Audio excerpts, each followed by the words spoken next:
They are not Ghanaians. And they are people, in my view, they are not worthy to live among society. Cha teaches us to respect the memory of the dead.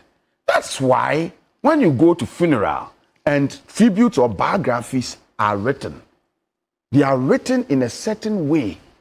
Even though the person may be even a bad person, there are certain things you don't say about the dead. So it was un-Ghanaian, it was nasty, it was uncultured for a few people to hide under the cloak of partisan politics, to be spewing gibberish and nonsense about the dead, and then also using that as a platform to be threatening others, including the president. They are not Ghanaians. And they are people, in my view, they are not worthy to live among society. If you have people like this, people have died, and the whole nation is grieving. And then you go out to say that we'll even kill more, including the president. They are not worthy to live in society.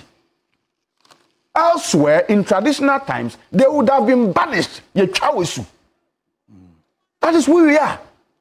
And you are not getting people because you are, well, let me just say that generally you see under partisan politics, people have different interests. And so you cannot control everything. But I'm expecting political leaders to come and dissociate themselves from some of these comments.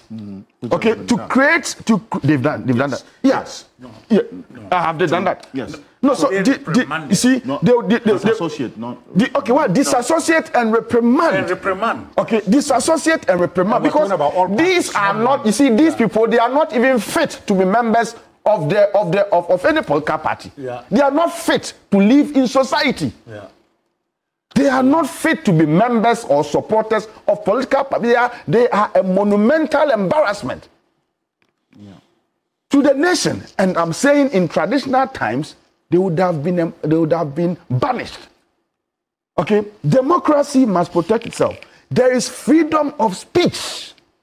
But freedom of speech is not licentious for nonsensical talks, especially when all of us are grieving as a nation. That is not freedom of speech. Well, let me acknowledge the presence of Prof, for example. Thank you. Now, allegation young fan told that President Akufo-Addo so, and so Nyankopon chusu ni say obey president na mpa, obey president na Ghana fo nyina hu say ampa. Ni amamu obebu no Ghana de. Ni hu aban a waba one na amamu eseda.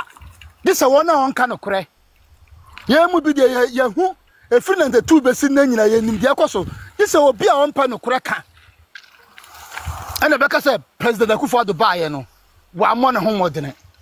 Enuti ana ye pese na chidi na be de chire Dr. Mahmoud Bawumia nyansa ahye ne ma. Na odi DS ba. Ema digital yinu konsoro.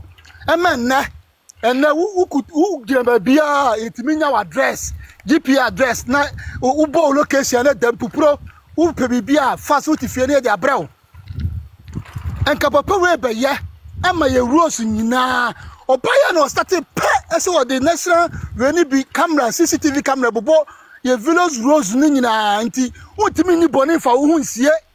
Ya bet you, and then this for or them so munim dear of them. No more for shame, da. Not the Edebano, and who know what Tafreno, almost sorry, woman the pat. Almost sorry, I know, say Sika, and I didn't tell the camera, say Bobo road so near the account because Omunim Yans are similar room.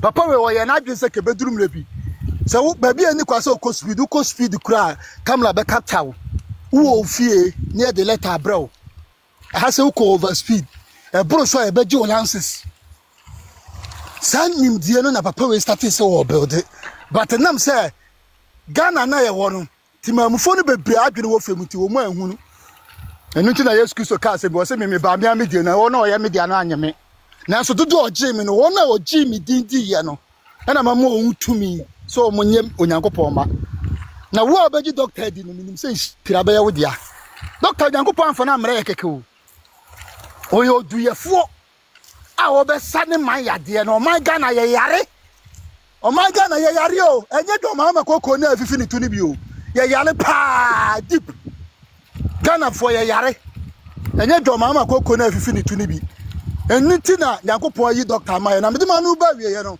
se me maka doctor asem ne ma anka John odi ewu asem anka Nyankopon tu ameka because me hu do mama say ni Jimmy no abon tat se dada so apoka ba ire bi e fe na apoka no sana do mama ni Jimmy na ye ada ti na me kasa asem we ada ti me kasa asem mo ya munya botre ma ye wine na say Ghana for kata ya from Bam o fre po ma obi atimi nyo obi ahwe onu ko be kase bi ya si ekoyi o mo ya si ni pa I saw ko to 20,000 o man ne tika ne dia ma no da Monday so e do me so mi no bi mani ntia 5,000 mami from Bam o da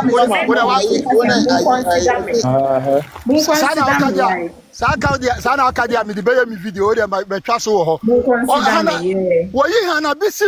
wo yi Hannah-Bissell say Hannah-Bissell and stop Galamsey ama Hannah-Bissell jeje scabrators no wo yi ni bro yeah back door wa from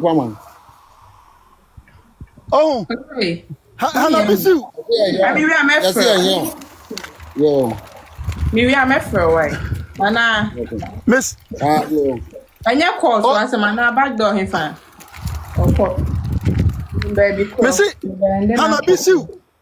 Hannah-Bissell na do mama yi ni say on fighting against Galamsey and o tete scabrators no yi ni dia free mu ama baby ane e frɛ ho say abrewani nkran akura bia no mutu Galamsey a soja foko bu wo mo hye ho nyina no enne ho na Hannah-Bissell di ni scabrators any pelodes akogu a odi tu Galamsey on subayan this for started already wo bejiji ye no wajiji edi kotu Galamsey onu so titi ni concession na muka se wajimi se Ghana for the ye na da se ya na ye pe so mo be da ye no ma ye di o ma akasa pe na do be ye bia se na mo ba fu abui kamera ye adwuma do be ye bia o tu be da di do be ye bia o pa kotagu amrem na kata so ebe pie obeba na duru with them na bon kan enu ni NDC for amamu a omubu asisi a abon Ghana for ama Ghana for esu twa adwado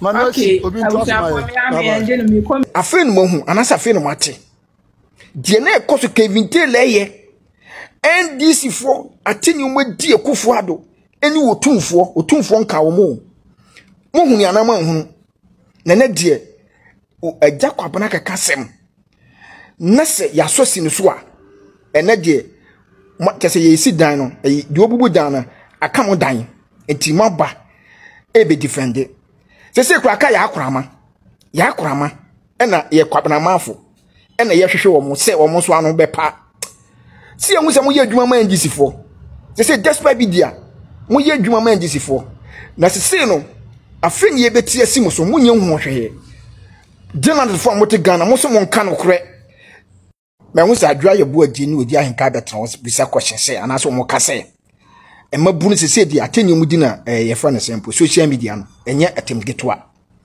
na mi bisa mo ko say afen mo hu ana sa afen mo ate die na ekoso Kevin Taylor ye NDC for atenye mu di ekufo ado eni otumfo nka wo mo hu ni anama hu na die agya kwabana kaka sem na se yasosi ne so a ene die kese ye si dan no de obubu dan na aka mo dan enti maba e be defend se kura aka ya akorama ena ye kwabana mafo ena ye hwehwe wo mo se wo mo so anu be pa si enu se mo ye adwuma ma NDC fo se despite bidia mo ye adwuma ma NDC fo na se no afen ye beti asimo so munye hu hwehwe General for mo te Ghana mo so mo nka no kore me hu sa